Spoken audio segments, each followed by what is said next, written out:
महाराष्ट्रात अनेक जिल्ह्यांमध्ये सोसाट्याचा वारा वाहतोय। अनेक भागांमध्ये कमी आणि मध्यम स्वरूपाचा पाऊस पडतोय। विजांचा कडकडाट मात्र महाराष्ट्रात कुठेही नाहीये। त्यामुळे जुलै महिन्यात पाऊस नेमका कसा असेल हा प्रश्न सर्वांना पडतोय। मात्र हवामान तज्ज्ञांनी या संदर्भात सविस्तर माहिती दिलेली आहे। कोणत्या तारखेपासून जुलै महिन्यात पाऊस पडण्याची शक्यता असणार आहे, इथून पुढचे 5 दिवस नेमके कसे असणार आहे, कोणत्या जिल्ह्याला काय इशारा हवामान खात्याने दिलेला आहे, हे सगळं आपण सविस्तर समजून घेणार आहोत या व्हिडिओतून। नमस्कार, मी छाया आणि आपण पाहताय वेदर रिपोर्ट। तर सर्वात आधी हवामान तज्ज्ञ के.एस. होसाळीकर यांनी नेमकं काय सांगितलेलं आहे ते त्यांच्या या ट्विटच्या माध्यमातून आपण समजून घेणार आहोत। तर के.एस. होसाळीकर यांनी एक ट्विट केलेलं आहे, ज्यामध्ये त्यांनी 4 आठवड्यांचा पावसाचा अंदाज दिलेला आहे। त्यामध्ये त्यांनी म्हटलेलं आहे, संपूर्ण राज्यात चांगला पाऊस असेल, कोकण घाट भाग जास्त पाऊस असेल, तर सामान्यपेक्षा कमी पावसाची सुद्धा शक्यता आहे। दक्षिण मराठवाडा काही भागात चांगला पाऊस असेल असं सुद्धा के.एस. होसाळीकर यांनी म्हटलेलं आहे। याचबरोबर राज्यात सामान्य ते सामान्यपेक्षा कमी पाऊस असेल, तसेच दक्षिण कोकण व दक्षिण मध्य महाराष्ट्र वगळता सामान्यपेक्षा कमी पाऊस असेल असं सुद्धा त्यांनी सांगितलेलं आहे। एकंदरीत या माध्यमातून त्यांनी पुढच्या 4 आठवड्यांचा पावसाचा अंदाज दिलेला आहे। आता पुढच्या ट्विटमध्ये हवामान खात्याने काय म्हटलेलं आहे ते सुद्धा समजून घेणं महत्त्वाचं आहे। तर रिजनल मेटिओरॉलॉजिकल सेंटर मुंबईचं हे ट्विट आहे, ज्यामध्ये सांगण्यात आलेलं आहे, पुढच्या 24 तासांसाठी मुंबई शहर आणि उपनगरांसाठी हा स्थानिक अंदाज आहे। शहर आणि उपनगरात काही ठिकाणी मध्यम ते मुसळधार पावसासह आकाश साधारणपणे ढगाळ राहील।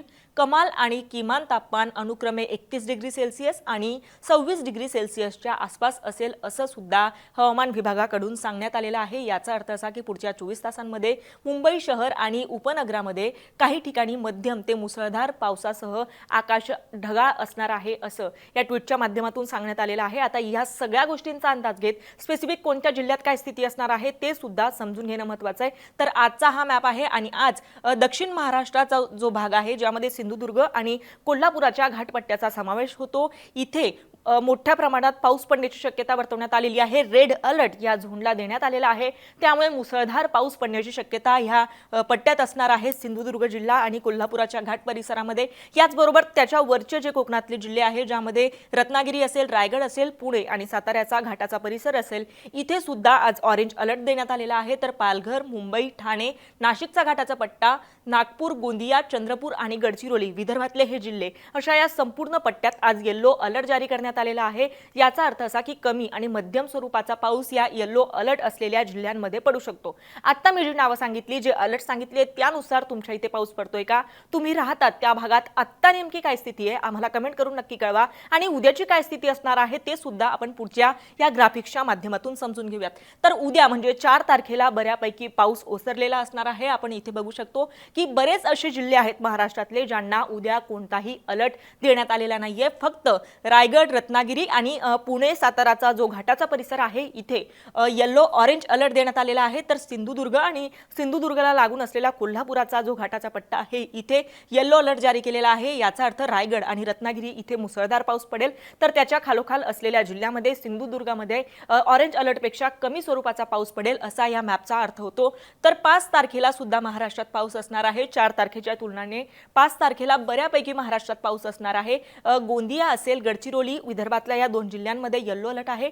तर जळगाव, संभाजीनगर, जालना, याचबरोबर त्याला लागून असलेलं परभणी आणि हिंगोली इथे सुद्धा येलो अलर्ट देण्यात आलेला आहे। तर इकडे नाशिक असेल, नाशिकचा घाटाचा परिसर असेल, पालघर, ठाणे आणि मुंबई या अशा संपूर्ण या पट्ट्याला सुद्धा येलो अलर्ट 5 तारखेला देण्यात आलेला आहे। तर रायगड, रत्नागिरी, सिंधुदुर्ग आणि पुणे, सातारा आणि कोल्हापुराचा घाट परिसर अशा या पश्चिम किनारपट्टीच्या संपूर्ण ह्या पट्ट्याला ऑरेंज अलर्ट देण्यात आलेला आहे। आता त्याच्या पुढच्या दिवशी म्हणजे 6 आणि 7 तारखेची सुद्धा स्थिती या पुढच्या मॅपच्या माध्यमातून आपण बघू शकतो। तर इथे आपण बघतोय की 6 आणि 7 तारखेला महाराष्ट्रात मोठ्या प्रमाणात पाऊस असणार आहे।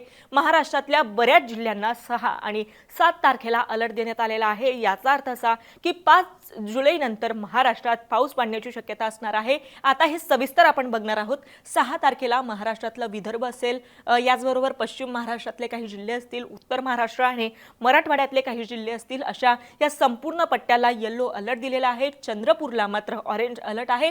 तर इकडे नाशिकचा घाटाचा परिसर, पुण्याचा घाटपट्टा, सातारा आणि कोल्हापूरचा घाट परिसर इथे सुद्धा ऑरेंज अलर्ट देण्यात आलेला आहे। याचबरोबर रायगड, रत्नागिरी आणि सिंधुदुर्ग अशा या पश्चिम किनारपट्टीच्या संपूर्ण पट्ट्यात येलो अलर्ट 6 तारखेला देण्यात आलेला आहे। अशा पद्धतीची 6 तारखेला वातावरणाची पावसाची स्थिती असणार आहे। तर 7 तारखेला सुद्धा संपूर्ण महाराष्ट्रभर पाऊस असणार आहे। फक्त काही जिल्हे त्याला अपवाद असणार आहे। इथे आपण सविस्तर बघू शकतो की विदर्भातला संपूर्ण पट्टा येलो अलर्टने कव्हर केलेला आहे।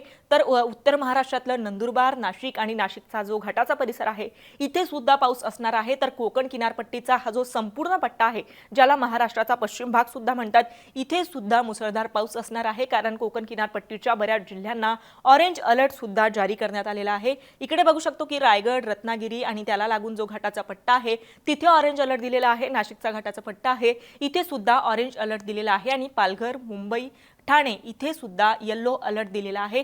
पुण्याला मात्र कोणताही अलर्ट 6 आणि 7 तारखेला देण्यात आलेला नाहीये। मात्र मुंबई आणि पुणे सोडलं तर बऱ्याच ठिकाणी पावसाची शक्यता असणार आहे। ऑरेंज आणि येलो अलर्ट अनेक जिल्ह्यांना देण्यात आलेला आहे।